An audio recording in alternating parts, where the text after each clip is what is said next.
I'm sitting here with Lynette, and she's going to tell us about, something that happened recently, and what comes across as being an American hero. So, Lynette, go ahead and tell us that story of that rescue that you just went through. Well, that was in November, and this is February, so it's been a few months. It's a long story, but to sum it up real short, November 8th, about 10 o'clock at night, a friend and I witnessed a man driving off of the road and flying into Mille Lacs Lake head first. Did 2 rolls, front over back and side to side. Basically what happened is I told her to stop the car, handed her my phone, told her to call 911, and I just ran into the lake, and there was a man in front of the car, outside of his vehicle. He had been ejected from the car. And by the time I ran into the lake, I saw splashing in the front of the car. And so I went up there, and his head was going up and down above water. And I could see these hands splashing. So I went up there, I put his head on my chest, keep his head above water, and I went to tug on him to pull him loose, but he was either trapped under the car or the airbag would have been wrapped around his legs. So after a few tugs, I finally broke him loose, carried him up to shore, and laid him on the ground. Went back out to the lake several times looking for other survivors. Didn't know if there was any other survivors, but we did find a baby booster car seat floating in the lake, shoes floating to shore. And that man, I come to find out later, had been just one more gasp away from drowning. Doctor said he had about 3/4 full of water in his lungs. And if I had walked instead of ran, that man wouldn't be with us right now. Wow, that's a great story. You don't hear very often where someone's willing to jump into a lake and rescue someone out of that lake. Yeah. And what was going through your head? I mean, you're starting into the water, and what are you thinking about? Well, I really wasn't thinking. All I could think was there's a human being flying in a car that just landed in a lake. I didn't think. It was just an absolute gut reaction to go and save whoever might be in the water. Wow. And then you see this a baby seat. I mean, what's that? Well, what's that feeling like? Yeah, initially I didn't see the baby seat. I had pulled the man up to shore, and I gave him a quick head to toe. I could see that he was okay. He was talking, didn't need CPR, so I went back out to the car. And I actually stood in the front of the car, and I took about 5 seconds to say a quick prayer, which was, God, because I asked this man, he was intoxicated, unfortunately, and I asked him if there was other people, and he said, yes, 3. And I got out to the front of the car. In the car, the water was up to the top of the windows, so the headlights and the taillights were submerged underwater. It was 10 o'clock at night, so it was dark, and all I could see is the glow underwater. And I didn't know where to go next, so I just said, Lord, help me. Where do I need to go to find these people? And it wasn't an audible voice. I don't know how to explain it. I just got this. There are no other 3 people. But that went in one ear and right out the other ear, because what if there were babies out there? What if there was other people? So I started searching. And it was while I was searching that I was discovering child shoes, probably under the age of 13 or 14, a baby booster seat floating out in the water because I did go behind the car, and a little bit in front of the car because I saw debris floating. I didn't know if they were bodies. It's hard to tell when it's that dark. Yeah. That's a pretty amazing story. So you had a chance to meet him after. What was that like? Yes. Just makes my heart melt. It really does. It was just an incredibly wonderful visit. He's 23 years old. He has a girlfriend who was 5 months pregnant. And what was so incredible was that he was paralyzed from chest down. But I found that good news that day was that his spinal cord wasn't actually severed. It was just severely bruised. So he could be, with therapy, be walking in the next 5 to 7 years. That's what the doctors told him. But I would like to treat him here because I think I can get him up and walking faster than that. And here is where? Where are we at? The Pain, Injury, and Brain Centers of America here in Staples, Minnesota. And you're a nurse here, right? That is correct, yeah. Yeah, and you've treated my father, who has Parkinson's and Lewy body dementia, and as I've watched many of the patients come through here, you've treated quite a few of them, including little Jaden. Yes. Who had Lyme disease, correct? Correct. And he had some pretty severe symptoms. How is he doing now? Well, Just to give you an idea of how well he's doing, he used to never be able to ride his bike. He could not participate in Phi Ed. He had headaches frequently on a daily basis, so much that he was vomiting, and a lot of times he would vomit up blood. After the treatments here, he is now able to ride his bike. He is now able to participate in Phi Ed, and he is no longer vomiting from his headaches. Wow. That's amazing. So what exactly do they do here? Well, we're called the Pain Injuries and Brain Centers of America for a reason. The equipment that we used was made by the same scientist that made the EEG, the EMG, the lie detector test.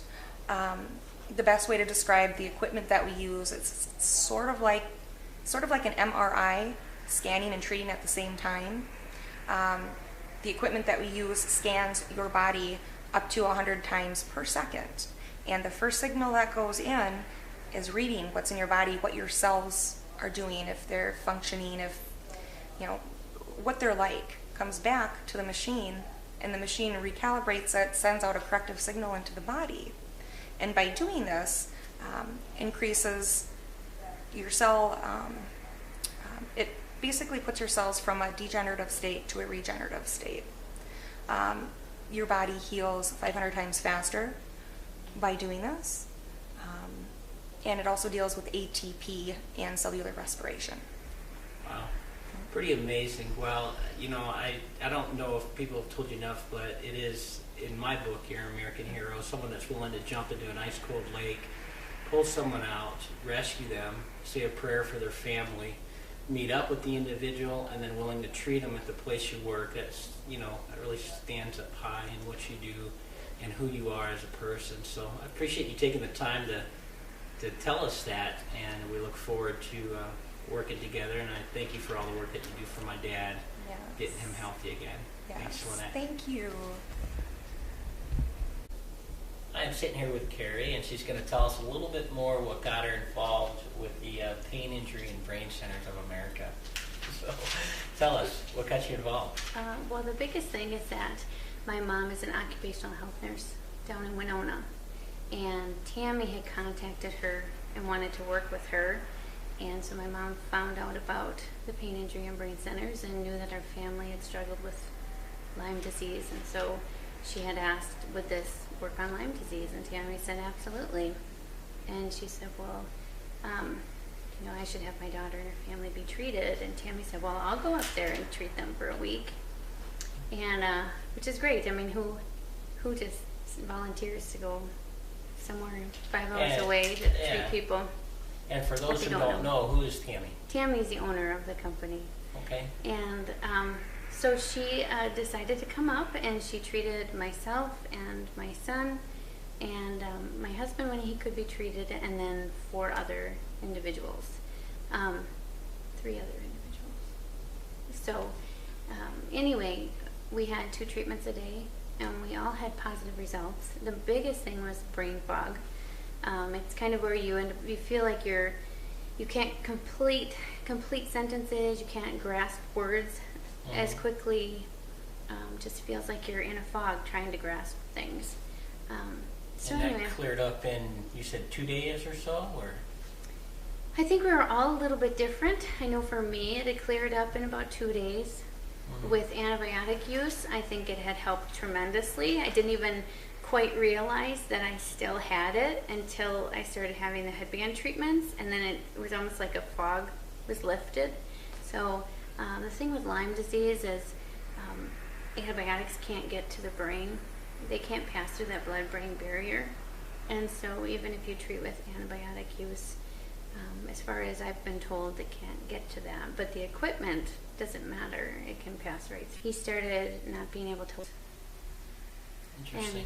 And that helped.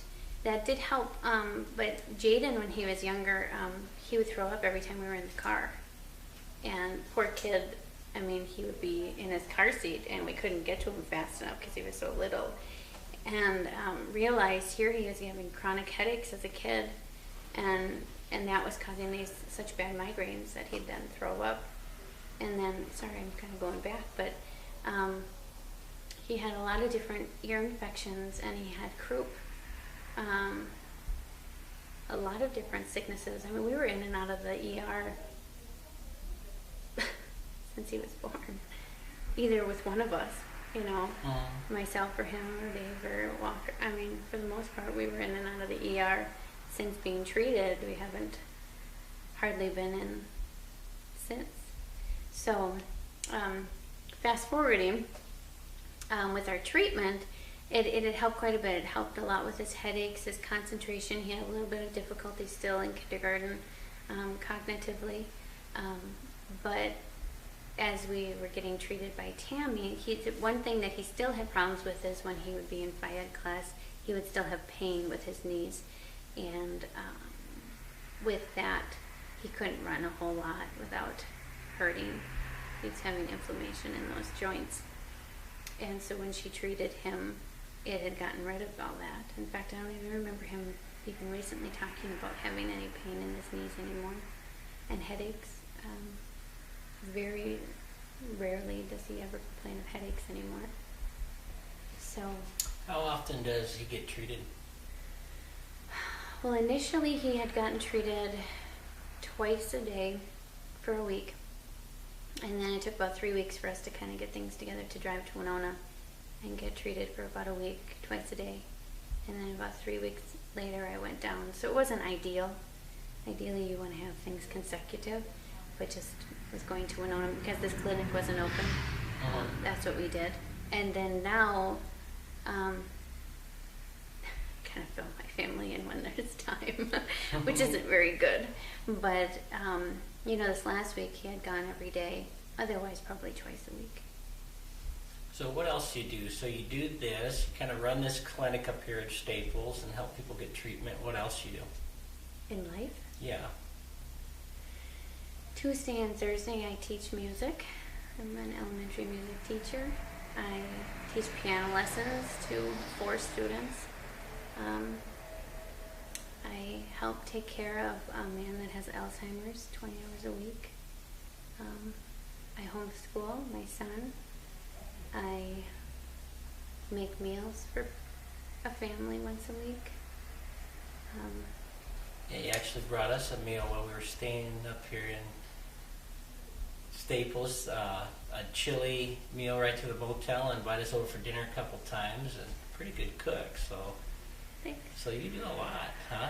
Keeping yourself very busy. Yeah. And why do you do all that? Because God tells me to. And I enjoy Just it. being obedient. Yeah. I enjoy it. I think hospitality has kind of gifted me with that. I enjoy it. That's awesome. Well, thank you for sharing your story, and we look forward to more positive stories from your family and how they get through the Lyme disease and go on to be, you know, healthy and active.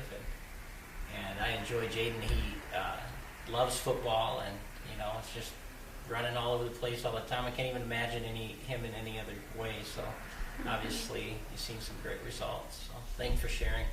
You're welcome.